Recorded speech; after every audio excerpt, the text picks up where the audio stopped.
na diso abado na disuwa one kiya kabate ana orofat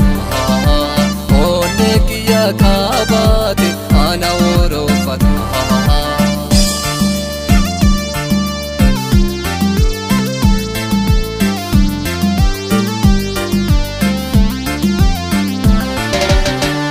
Kitu akabirtu ganama maluma kiya eno hima onne kiya anazinti gara ko ananarafte jalada hamakana uno akana namote jalada hamakana uno akana namote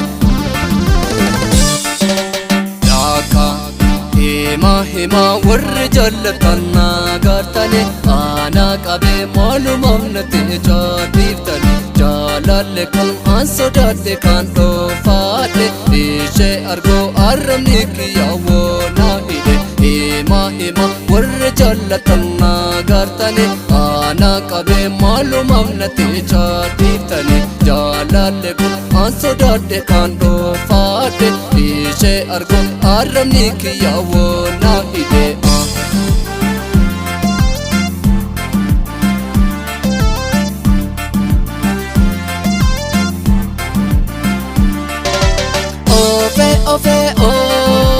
Ofe ifana baze jalalli mujati onne kiya karsase ka abado na diso abado na disuwa onne kiya kabate ana orofat onne kiya kabate ana orofat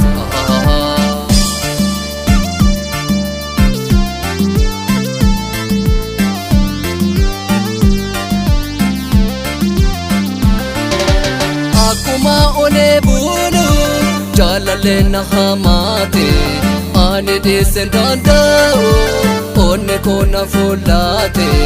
karan ko sarbene abde mora chondande karan ko sarbene abde mora chondande daka hima warra jallatana gartan ana qabe malumamnate jadiiftan jalalle kun ansodadde kan dofat ishe argo arramni kiya wona hide hima warra jallatana gartan ana qabe malumamnate jadiiftan jalalle kun ansodadde kan dofat ishe argo arramni kiya wona hide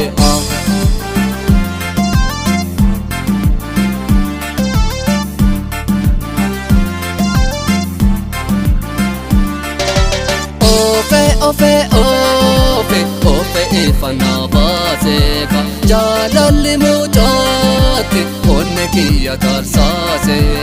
abado na deso abado na desuwa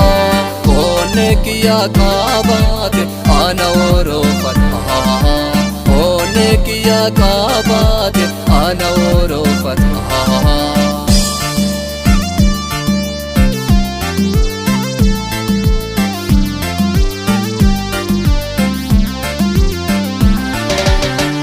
Kitu akabirtu ganama maluma kiya eno hima onne kiya anazinti gara ko ananarafte jalada hamakana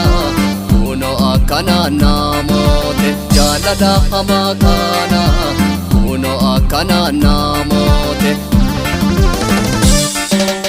laka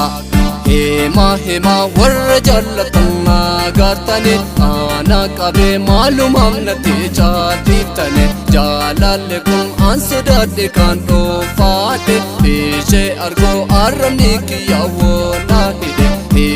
hima warra jallatana gartane ana qabe malumamnate jadiftane jalalle kun ansodadde kan dofate ishe argo arramni kiya wona hide Jiburri maatii keenya ta'a subscribe like share hin dagatiin jechuuf barbaada.